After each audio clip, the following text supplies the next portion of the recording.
بسم اللہ الرحمن الرحیم۔ السلام علیکم، آپ دیکھ رہے ہیں واٹس نیکسٹ۔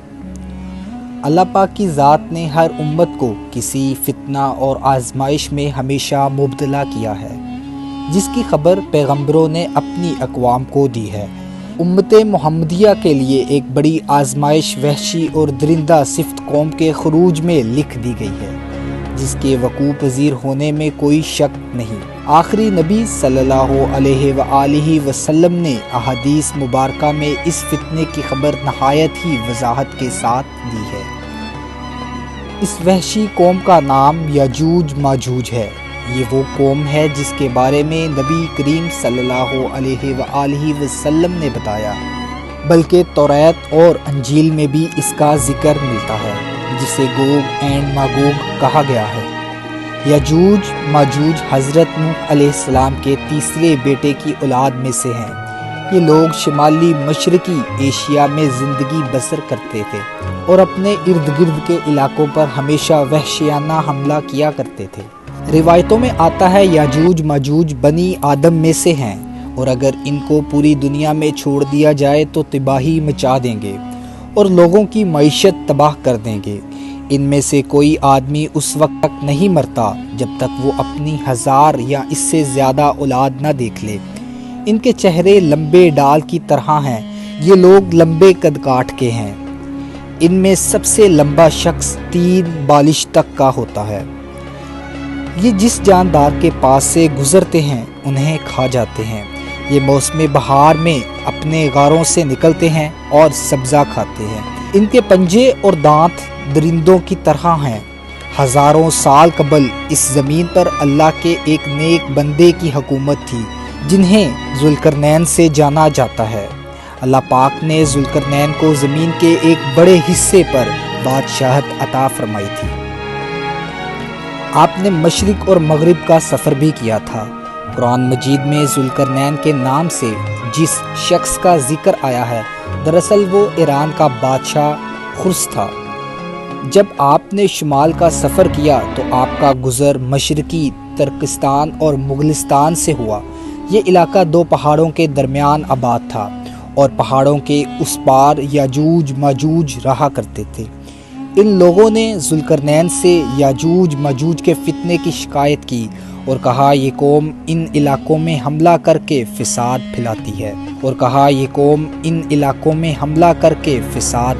ہے۔ لہٰذا حضرت ذوالقرنین نے اس قوم سے حفاظت کی خاطر ان پہاڑوں کے درمیان ایک دیوار تعمیر کروائی، جو لوہے اور پگھلائے ہوئے تانبے سے بنائی گئی تھی۔ تعمیر ہونے کے بعد آپ نے اللہ کا شکر ادا کیا اور لوگوں کو آگاہ کیا یہ دیوار وقتی طور پر آپ کی حفاظت کرے گی، لیکن ہر چیز فنا ہو کر رہتی ہے۔ یہ دیوار بھی فنا ہو جائے گی اور یاجوج ماجوج ان علاقوں سے نکل کر تمام زمین پر پھیل جائیں گے، جیسا کہ اللہ نے قرآن مجید میں ارشاد فرمایا ہے، یہاں تک کہ جب یاجوج ماجوج کھول دیے جائیں گے اور وہ ہر بلندی سے دوڑتے ہوئے آئیں گے اور سچا وعدہ قریب آنے لگے گا۔ حضرت ابو ہریرہ سے روایت ہے کہ رسول اللہ صلی اللہ علیہ وآلہ وسلم نے فرمایا، پھر وہ دیوار توڑ کر لوگوں پر نکل آئیں گے، سارا پانی پی جائیں گے، لوگ قلعہ بند ہو جائیں گے، وہ ہر ٹیلے سے بھاگتے ہوئے آئیں گے، ان کے اگلے افراد برے کبریا سے گزریں گے تو سارا پانی ہی پی جائیں گے، اور ان کے آخری افراد وہاں سے گزریں گے تو بولیں گے کبھی یہاں پہ پانی ہوا کرتا تھا، اور حضرت عیسیٰ علیہ السلام اور ان کے ساتھی معصور ہو جائیں گے، یہاں تک کہ بیل کا سر تمہارے 100 دیناروں سے بھی قیمتی ہو جائے گا۔ وہ اپنے تیر آسمانوں کی طرف پھینکیں گے، جنہیں اللہ خون لگا کر نیچے پھینکے گا، تو وہ بولیں گے ہم نے آسمان والوں پر بھی غلبہ پا لیا ہے، جس طرح ہم اہل زمین پر غالب ہیں۔ ایک روایت میں ہے کہ روزانہ یاجوج ماجوج دیوار توڑتے رہتے ہیں۔ جب دیوار ٹوٹنے کے قریب ہوتی ہے تو انہیں سورج کی شعاعیں نظر آتی ہے۔ اتنے میں ان کا بڑا کہتا ہے باقی کل توڑیں گے، تو اگلے دن اللہ اس دیوار کو پہلے سے بھی زیادہ مضبوط بنا دیتا ہے۔ جب ان کی قید کی عمر ختم ہو جائے گی اور اللہ ان کو سب کے سامنے ظاہر کرنا چاہے گا تو ان کا بڑا بولے گا انشاءاللہ باقی کل توڑیں گے۔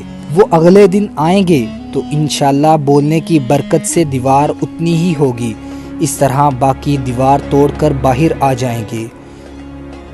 دیوار توڑنے کے بعد یہ زمین پر خوب قتل و غارت کریں گے۔ یہ سب قیامت کے قریب ہوگا۔ حضرت عیسیٰ علیہ السلام ان کے لیے ہلاکت کی دعا فرمائیں گے تو اللہ ان کے گردنوں میں کیڑے پیدا کرے گا جس سے یہ فوراً مر جائیں گے۔ پوری زمین پر ان کی لاشوں کی بدبو پھیل جائے گی۔ پھر اللہ ایک قسم کے پرندوں کو بھیجے گا جو ان کی لاشوں کو اٹھا کر اللہ کی بتائی ہوئی جگہ پر پھینک دیں گے۔ اس طرح یاجوج ماجوج کا خاتمہ ہو جائے گا۔